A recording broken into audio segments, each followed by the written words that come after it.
Oi pessoal, dando continuidade ao nosso estudo das funções trigonométricas, no encontro de hoje nós vamos fazer algo muito parecido com o que nós fizemos na função seno. Por sinal, já vamos utilizar algumas das caracterizações que nós já definimos lá.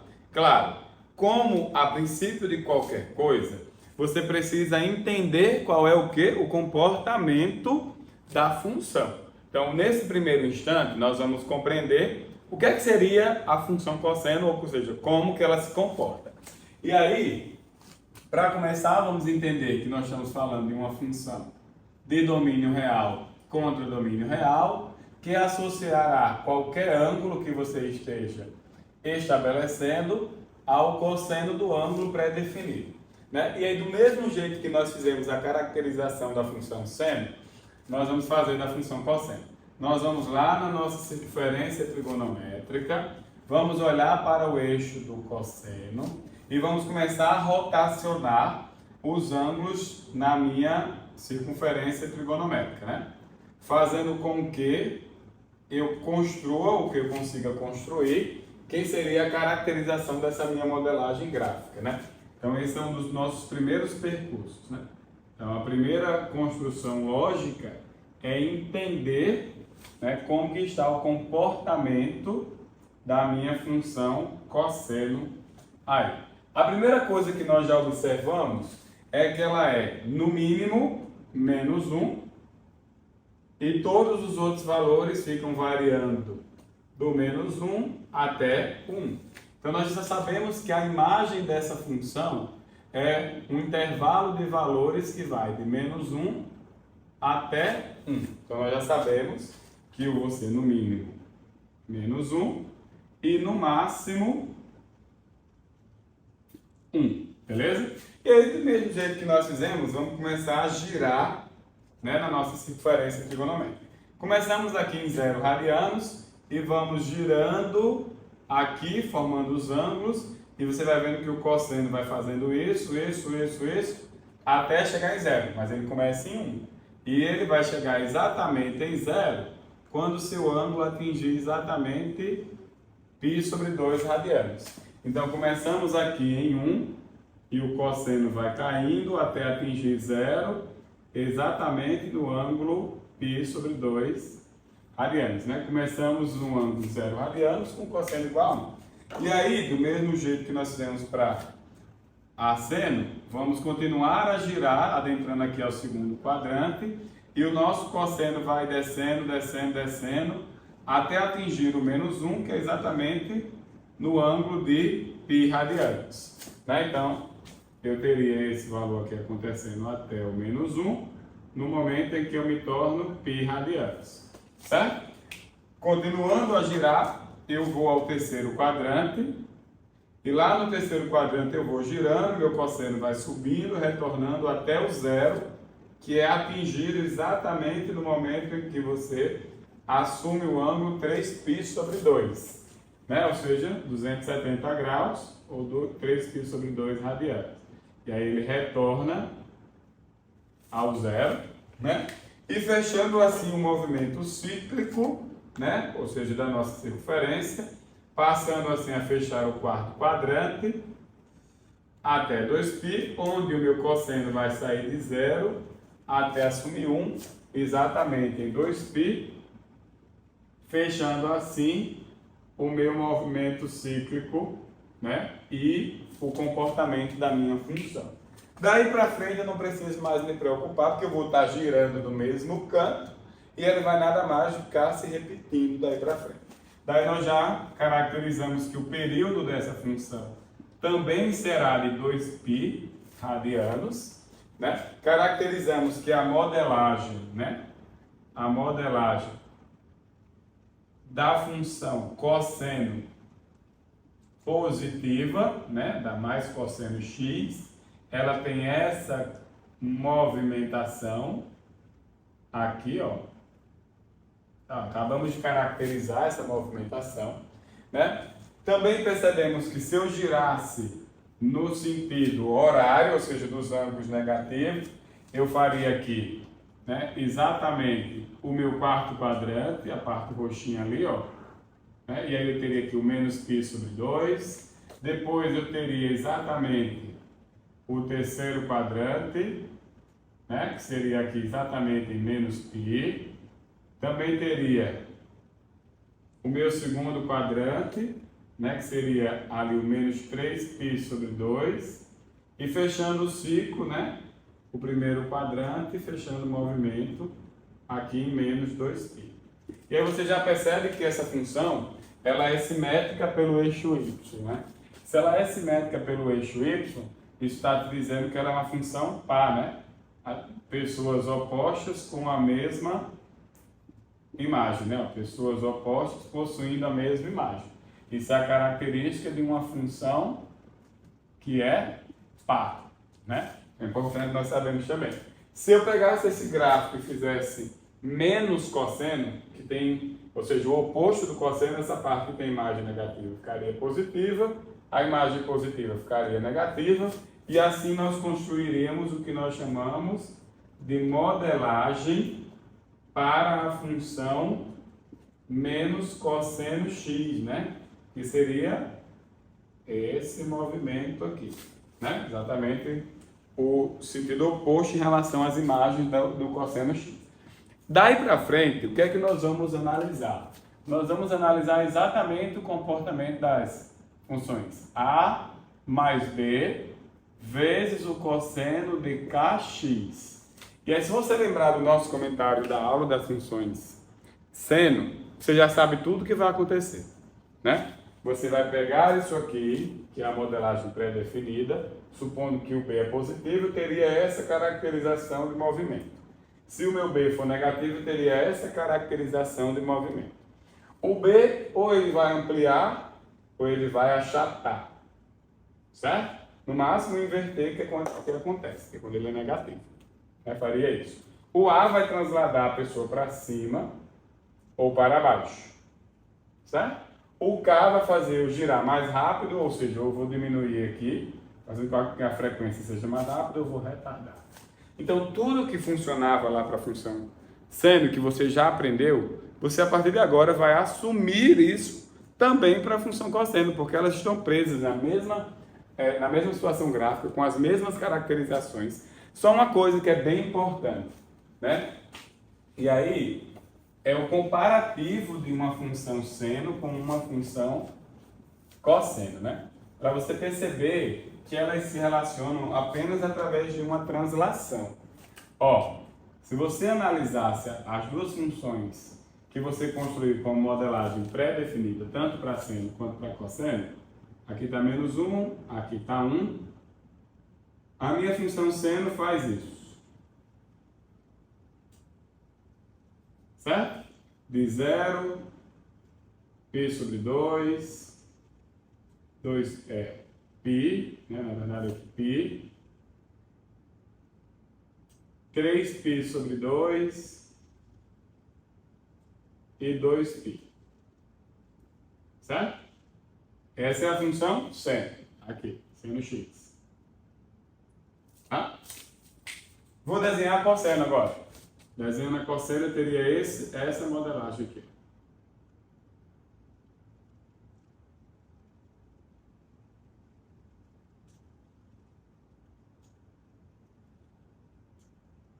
Essa daqui é a cosseno x, ok? Primeiro, perceba o seguinte, ó. Se eu pegar essa cosseno x e empurrar ela para lá, fazendo isso, fazendo a cosseno x, tá? Ou seja, ela vindo para cá, ó, ela vai fazer exatamente isso, a cosseno x. Ou seja, se eu transladar π sobre 2 para a direita, a função cosseno vira a seno. E se eu pegar a função seno e puxar π sobre 2, ou seja, se eu trouxer essa função preta para cá, né, ó, pegar a função preta e fazer isso com ela, ó, ela vai ter exatamente este comportamento, a função preta. Então, se eu puxar, se eu transladar a função seno π sobre 2 para a esquerda, ela vai virar cosseno. Tá? Então, essas duas funções, elas se comunicam por translações de 90 graus entre si. Ou seja, π sobre 2, ou para a direita ou para a esquerda, né? No caso aqui, né, ó, se eu andar a cosseno π sobre 2 para a direita, que ela é a roxinha, ela vai virar exatamente a pretinha aqui, que é a vermelha, que eu botei pontilhadinho. Então vai virar, a cosseno vira seno. E se eu puxar a seno π sobre 2 para a esquerda, tá? Você vai perceber que ela vai virar a função cosseno. De boa? Então elas se comunicam com uma translação de 90 graus. Mas a caracterização do desenho, ou seja, da parte gráfica do desenho, né, da construção gráfica, é muito similar das duas funções, né? O caminho, o percurso que você vai fazer é o mesmo. Ó, vamos lá. Exemplo, imagine que você quer desenhar o gráfico da função h de x, a função menos 3 mais 7 vezes o cosseno de π sobre 3 vezes x. Do mesmo jeito que você fazia imagem, período, modelagem, mesmo jeito. Ou seja, aprendeu a desenhar uma delas, você aprendeu a outra, tomando cuidado apenas com a modelação, ou seja, o comportamento gráfico. Tá? Então, a imagem dessa função. A imagem dessa função aqui seria de menos 3 menos 7 até menos 3 mais 7. Ou seja, eu sou no mínimo menos 10 até no máximo 4. Certo?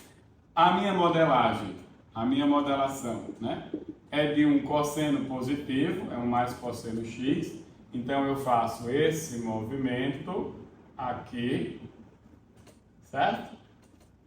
E o meu período da minha função, seria 2π, que é o período original pré-definido, né, vezes o inverso da minha frequência, que é 3 sobre π, que vai embora, tá? E o meu período daria 6. Se eu fosse fazer esse desenho, rapidamente eu faria isso, né? Tá aqui meu eixo variável, meu eixo x, meu eixo da imagem, meu eixo y, assumindo no mínimo menos 10, no máximo 4, no meio disso aqui, assumindo o menos 3, e a minha modelagem é de uma cosseno positiva. Então, ela ia ter que fazer isso,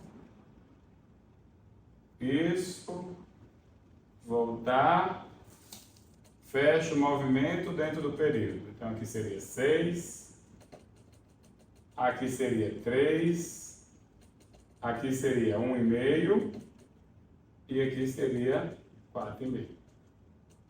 Percebe que essa caracterização de modelação é a mesma? Daqui para frente é só copiar.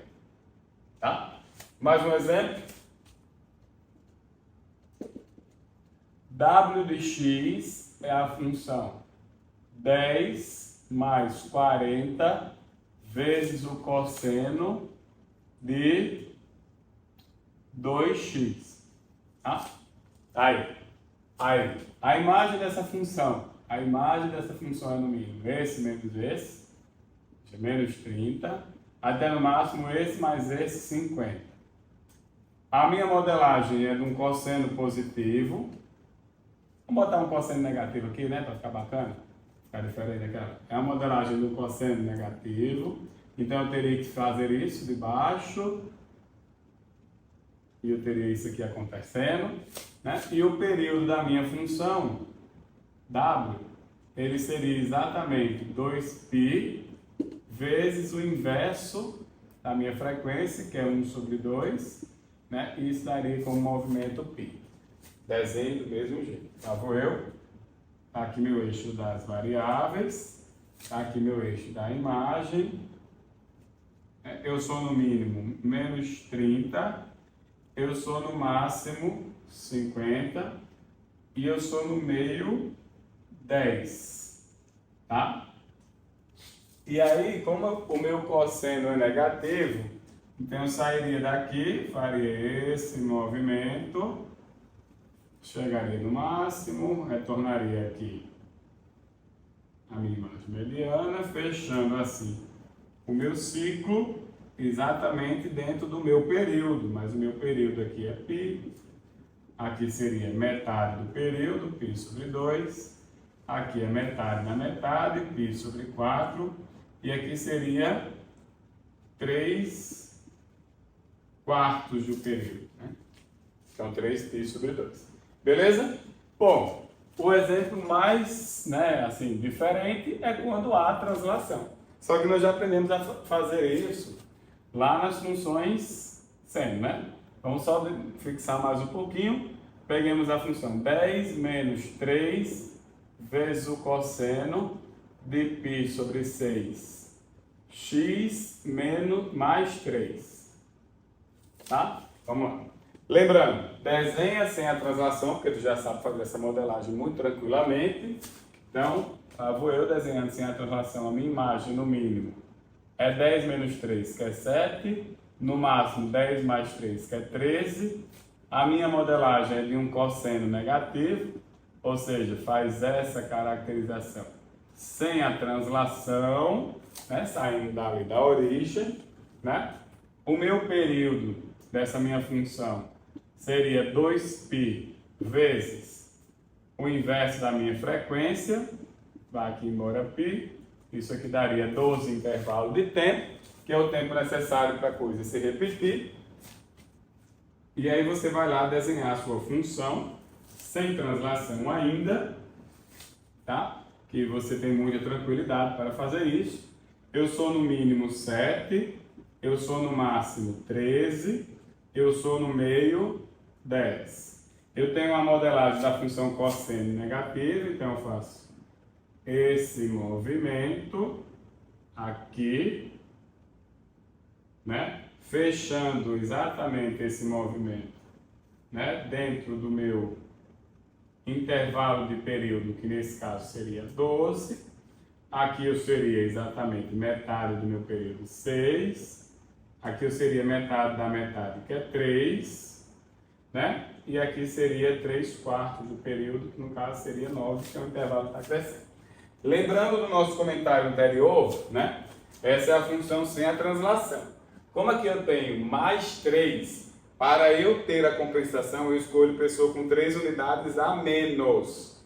Né? Porque ó, se eu tomar x igual a 0, é como se eu estivesse dizendo que o 0 assume o 3, porque fica 0 mais 3.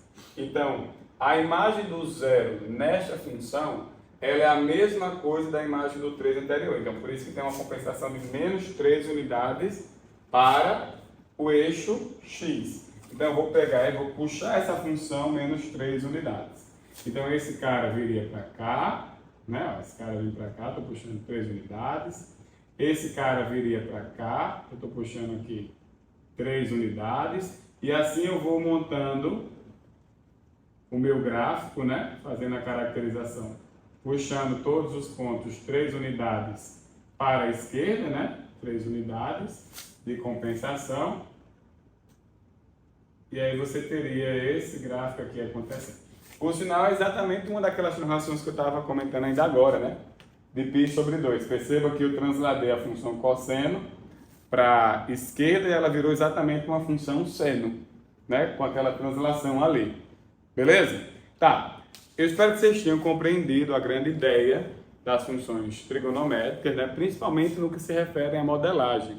Porque as perguntas desse contexto, elas ficam situadas em coisas que estão na representação gráfica pela facilidade de como você constrói o gráfico e como as coisas são comportadas ou como elas podem se comportar graficamente dentro de um certo período de tempo, né? Pedir máximo, pedir mínimo, período, momentos em que acontecem determinadas coisas. Por sinal, é mais fácil resolver alguns tipos de equações trigonométricas usando as funções do que resolvendo os métodos de equação trigonométrica de modo geral.